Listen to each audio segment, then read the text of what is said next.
Samajwadi party के दिग्गज नेता आजम खान फिर जेल जाएंगे और इस बार उनके साथ उनका बेटा अब्दुल्ला आजम भी होगा। दरअसल दो पैन कार्ड वाले मामले में एमपी एमएलए मजिस्ट्रेट कोर्ट ने आजम खान और अब्दुल्ला आजम दोनों को दोषी करार देते हुए 7 साल कैद की सजा सुनाई है। साथ ही 50,000 रुपए का जुर्माना भी लगाया है। कोर्ट का फैसला आते ही आजम और बेटे अब्दुल्ला को जेल भेज दिया गया है। आजम खान को यह सजा रामपुर से बीजेपी विधायक की शिकायत पर हुई है। 6 साल पहले आकाश सक्सेना ने ही आजम खान के खिलाफ 2 पैन कार्ड होने की बात कही थी। इस फैसले के बाद विधायक आकाश सक्सेना ने खुशी जाहिर की। 2019 में थानागंज में दर्ज कराया गया। लगातार सुनवाई के बाद लगभग 6 वर्ष के बाद आज उसने फैसला लिया और इसमें दोनों मुलजिम अब्दुल्ला आजम खान और आजम खान दोनों को 7 वर्ष की सजा सुनाई। मैं इसे सत्य की जीत मानता हूँ। हमने हमेशा न्यायपालिका के हर फैसले का स्वागत किया है और हमेशा से ही हमें न्यायपालिका पर पूरी तरीके से विश्वास है। इस फैसले के बाद विधायक आकाश सक्सेना के वकील ने बताया कि ये मामला क्या था और आजम खान को सजा क्यों हुई। आरोप ये था कि अब्दुल्ला आजम खान ने जो 2 अपने पैन कार्ड बनवाए थे, उस दोनों पैन कार्डों का जो लाभ लिया था उसके अगेंस्ट एक मुकदमा दर्ज हुआ था कि कोई भी व्यक्ति संविधान के तहत 2 पैन कार्ड नहीं बनवा सकता। इस वजह से ही मुकदमा दर्ज हुआ, इस पर सुनवाई हुई और आज जजमेंट की गई। ये किसके ने दर्ज कराया था मुकदमा? ये जो शहर विधायक हैं आकाश सक्सेना जी, उन्होंने दर्ज कराया। आजम खान अक्टूबर 2023 में जेल गए थे। उनके ऊपर 1 दर्जन से ज्यादा मुकदमे दर्ज हैं। सितंबर 2025 में उन्हें सभी मामलों में जमानत मिल गई और 23 सितंबर को वो जेल से रिहा हुए। अब 55 दिन बाद उन्हें फिर सजा सुना दी गई है। इस बार उनके साथ बेटे अब्दुल्ला को भी सजा हुई है। मोहम्मद आजम खान साहब 2 महीने पहले जमानत पर जेल से बाहर आए थे और फिर दूसरे मुकदमे में एक पैन कार्ड के मामले में उनको 7 साल की सजा सुना दी गई है और वहाँ पर एमएलए एमपी कोर्ट में सरकार ने बड़े वकील खड़े करके सजा कराने का काम किया है। भारतीय जनता पार्टी की सरकार बदले और विद्वेष की भावना से कार्य कर रही है। दिल्ली में लाल किले के पास एक बड़े धमाके में 10 लोगों की मौत हो गई और 20 लोग घायल हुए। पूर्व में 2 साल किसानों का आंदोलन चला और 750 लोगों की मौत हुई। उसके बाद भी किसान लाल किले पर नहीं पहुंच पाए। तो ये आतंकवादी कार में विस्फोटक सामग्री रखकर लाल किले कैसे पहुंच गए? हरियाणा, दिल्ली और उत्तर प्रदेश में और केंद्र में भाजपा की सरकार है, फिर 3000 किलोग्राम विस्फोटक सामग्री कैसे आ गई? ये सुरक्षा की भारी चूक है और इसमें जो लोग दोषी और जिम्मेदार हैं उन सब के खिलाफ कड़ी से कड़ी कार्रवाई होनी चाहिए।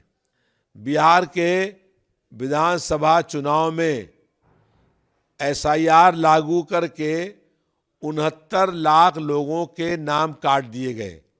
बिहार से पहले जो लोकसभा और विधानसभा के चुनाव हुए थे उसमें भारतीय जनता पार्टी ने चुनाव आयोग से मिल करके वोट चोरी करने का काम किया था, लेकिन बिहार विधानसभा चुनाव में चोरी नहीं डाका डालने का काम हुआ है।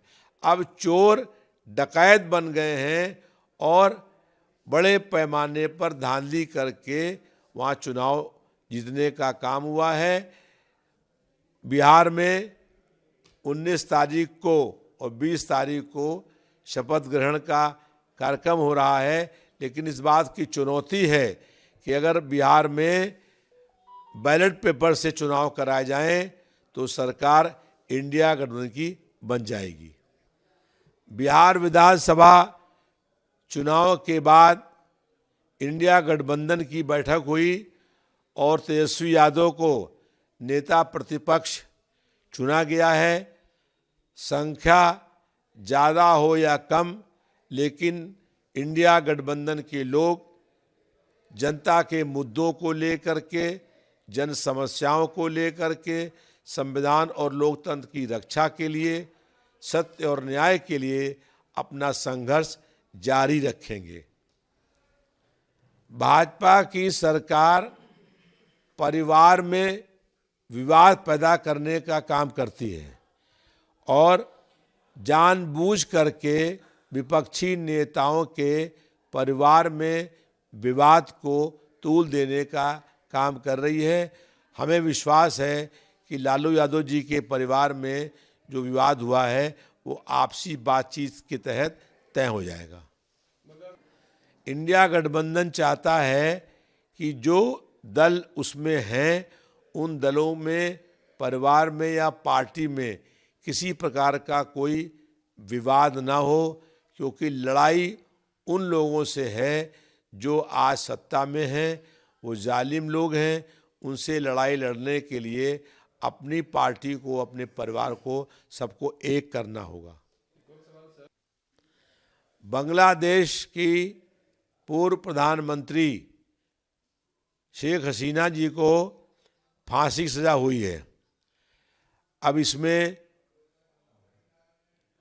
जो कोर्ट का निर्णय है उसको बदलने का अधिकार है और इस संबंध में अभी कोई विस्तृत जानकारी हम लोगों को प्राप्त नहीं हुई है। किसी भी देश के प्रधानमंत्री को सजा करने से पहले उसकी बात सुनने के लिए उसको मौका दिया जाना चाहिए। वो भारत में हैं, बिना उनका पक्ष सुने हुए बांग्लादेश में उनको फांसी की सजा देना।